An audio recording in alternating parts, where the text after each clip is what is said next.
Yo, what's up, Cowboy fans? How y'all doing? This is your boy Anthony Fallon, Tone Center Sports Channel. Man, I'm sitting here in traffic, I-81, Maryland. Been in traffic for like 2.5 hours. Probably a huge accident. 9 times out of 10, when it's backed up like this, it's a tractor trailer accident. I hope they're okay, or whoever it is, or whatever's going on up there. It's plus road construction. 81 southbound. I still got a long ways to go. Um, Trying to get back home to Atlanta. Still got about a 10-hour drive. Man, really about 11 hours right now, something like that. I don't know. I got a good ways to go.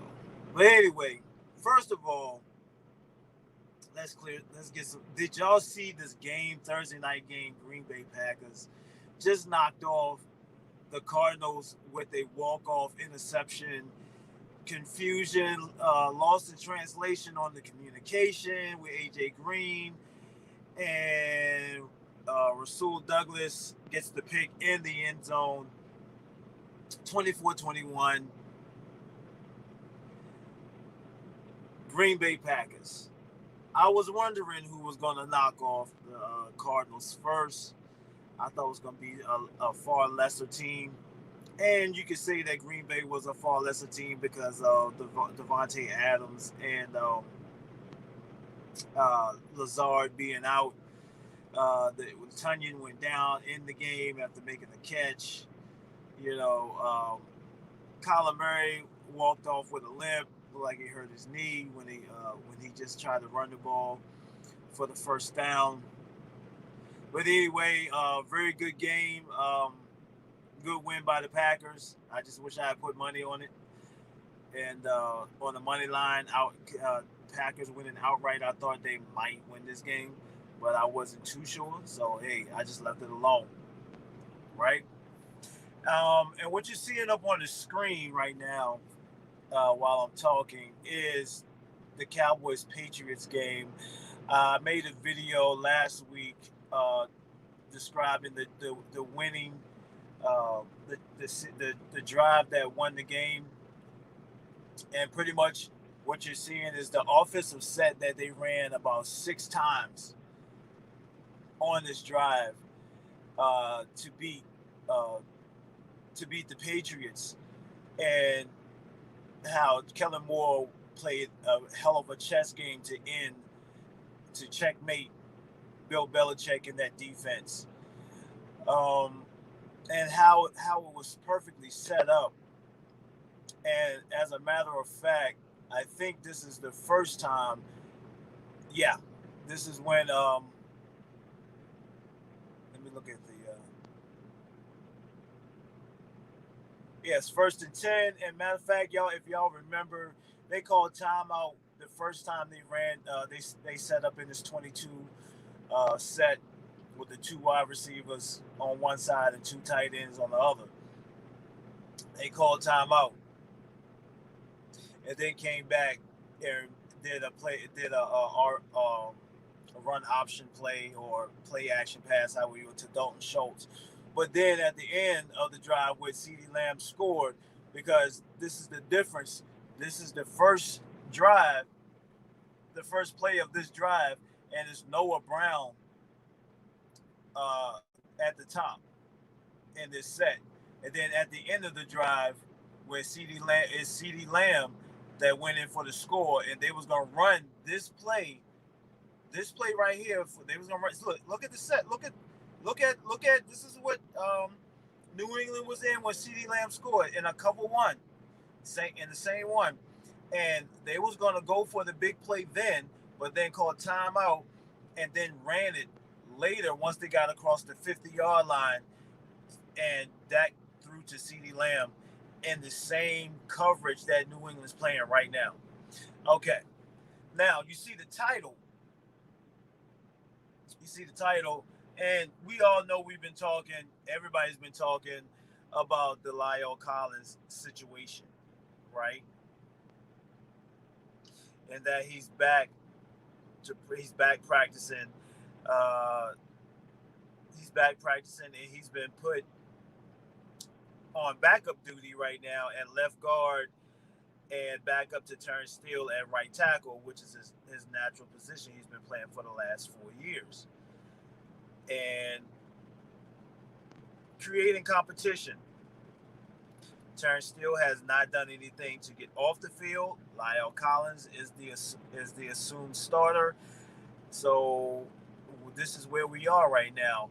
And now, so this draws a bunch of speculation that L.Collins will be possibly playing at left guard because he played left guard his rookie year, or yeah, I think he got drafted in 2016 too, supplemental draft, if I'm not mistaken, and he played left guard, or that was his second year, whatever. Uh, didn't go back and look. But anyway, he was still early in the game and becoming a professional football player. So we all know that he got suspended uh, for performance enhancing drugs or whatnot, and missing the tests for the most part. So now he's back, all right, after coming off an injury last year, and he's suspended for 5 games or 6, whatever. I think it was 5. Uh, so now he's back. Now, just to kind of brush up, that was just kind of brushing at those that don't know what's going on, that happens to listen to this channel. So now we're here with L.Collins in the backup position. Now we know that the chink in the armor on the offensive line is left guard center, right? Now, early in the season when I made a video, and well, in the off season, I thought, okay, if the best five, or really at the beginning of the season, the guys was out with COVID or whatnot and all that stuff, and even going back to last year when uh, Martin got kicked out to right tackle, Connor McGovern played right guard. Now, I was saying putting Connor McGovern at left guard this year, but they say that Connor McGovern is a better right guard, so therefore Connor McGovern is limited. You can't put him at left guard because he's better at right guard. So, and Zach Martin holds that spot. Now, Terrence Steele came on strong since having to take over, since having to replace L.Collins at right tackle. Even though he still gets help, he's not on L.Collins' level as far as gameplay, but he's doing a hell of a job, and the offensive line has continuity.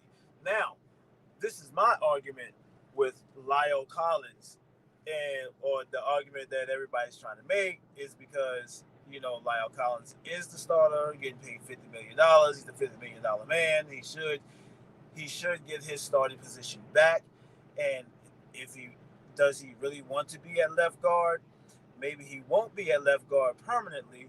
But as for now, with our current situation where the weak spot is left guard and center, you put L.Collins at left guard, right? Now, the Cowboys become more unpredictable when running the ball with Zeke and Pollard. Because if you watch the Cowboys in these previous 5 games or 6 games, where do they normally run the ball? You especially look at the San Diego game. They primarily ran the ball to the right side, right off of Zach Martin and Terrence Steele. Now, in the Patriots game, if you look at it, they tried to to run off of Tyron Smith and Connor Williams. You remember Pollard got tripped up, and that's how Tyron Smith hurt himself because Tony Pollard clipped him from the back and he rolled his ankle or whatnot. So if you put more power at the left guard, and the style of Lyle Collins is more like a mauler. You know what I'm saying? You have better. Yeah, you are better off. You might increase your chances of running off left tackle and stuff like that with Zeke and Pollard because you're not getting that push from Connor Williams and Tyler Biotish. And at the same time, with even if you take out Connor Williams, hopefully Tyler Biotish will get better or whatnot because everything's still the center is the anchor of that offensive line. And if you get any disruption right up the middle, whether it's the run or the pass, it disrupts the whole offensive line still. But in theory, and what I'm thinking is that this is why Lyle Collins is the backup left guard, not only just because of flex, but because of the fact that that is the weak spot. He's much stronger. He's more polished as a lineman, and they probably can get more yardage from off the run game from the run game by going left just as much as they get it from the right. You get what I'm saying? I don't want to lose you here. Okay? So in my mind, that's what that's why and that's what is. They probably going to give Connor Williams and Biotish another one probably this game against the Vikings and they got to bring their fucking lunch pail. Excuse my language. They're going to have to bring it because that defensive line is no joke for Minnesota. It's no joke. That's why they're second in the league in sacks. And they definitely going to want to stop the run. But everybody knows that it's enough tape out there that if you stop the Dallas Cowboys on the right side, you stop their run game because they primarily run to the right, you can shut down the run game and force Dak to throw the ball multiple times because that's what New England Patriots did. See, New England Patriots exposed something. And everybody knew it.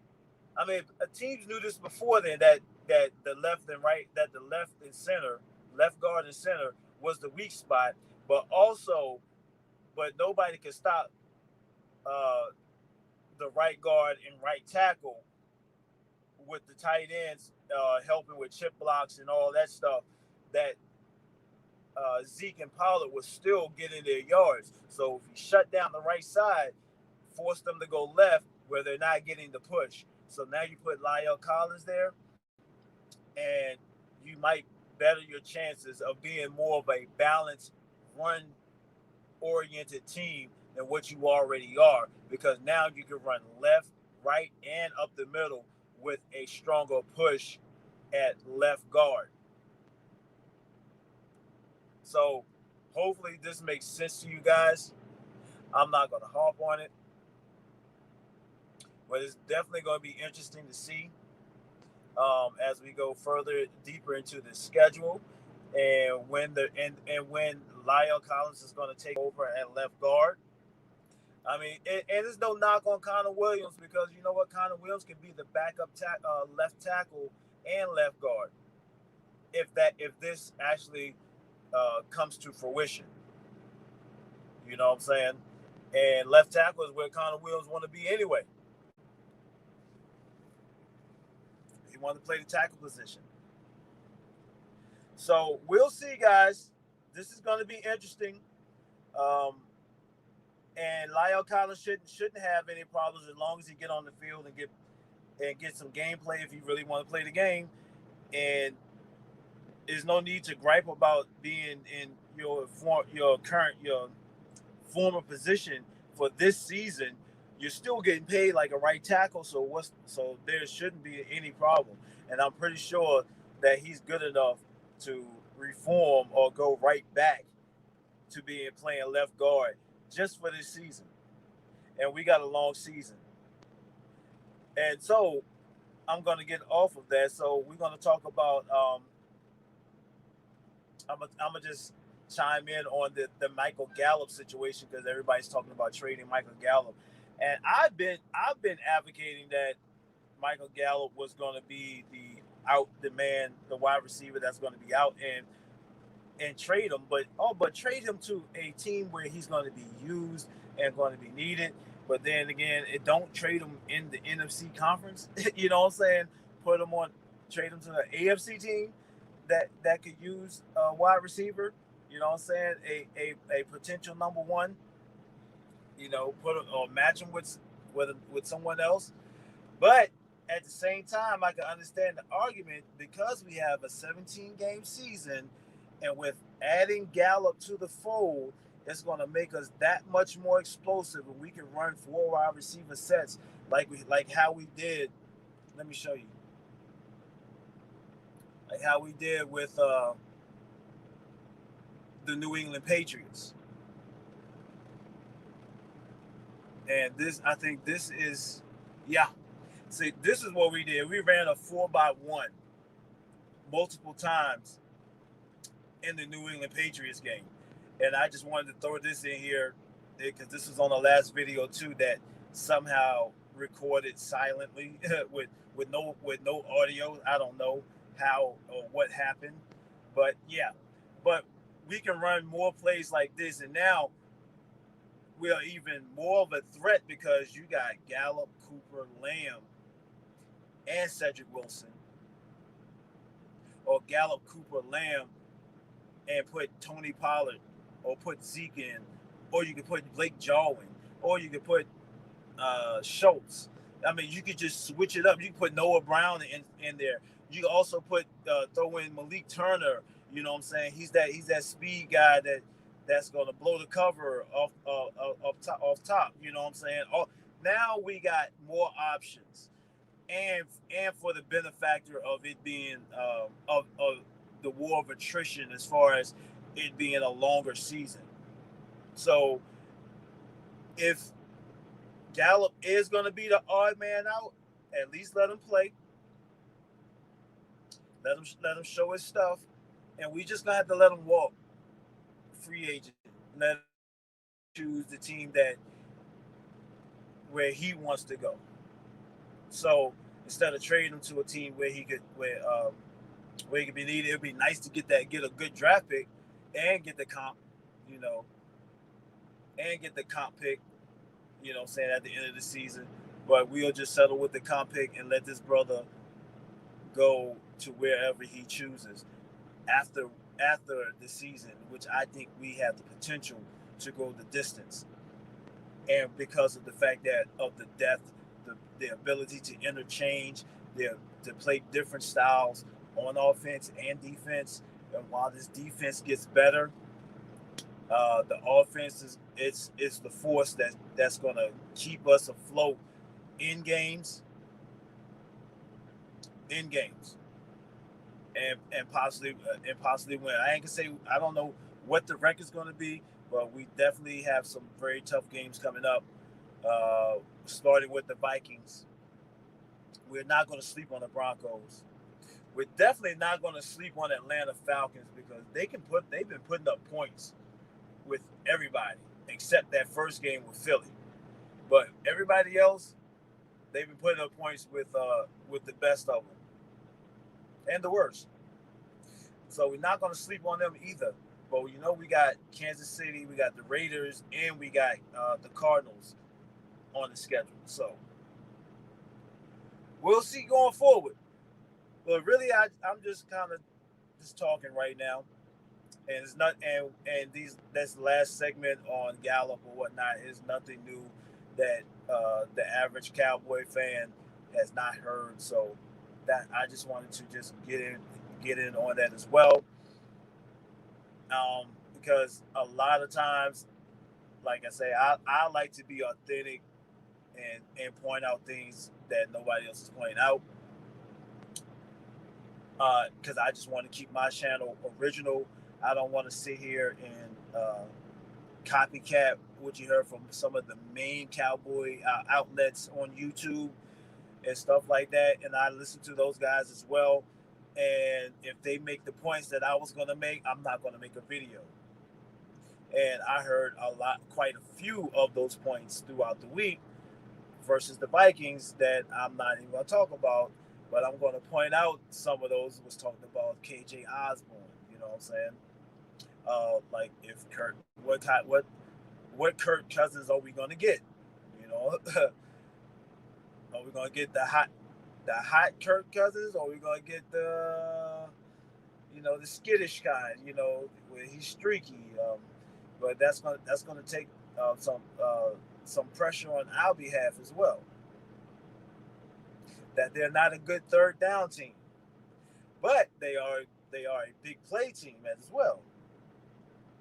So um, we know that they can that when they're on, but they also can be off. That's why they're 50-50 right now.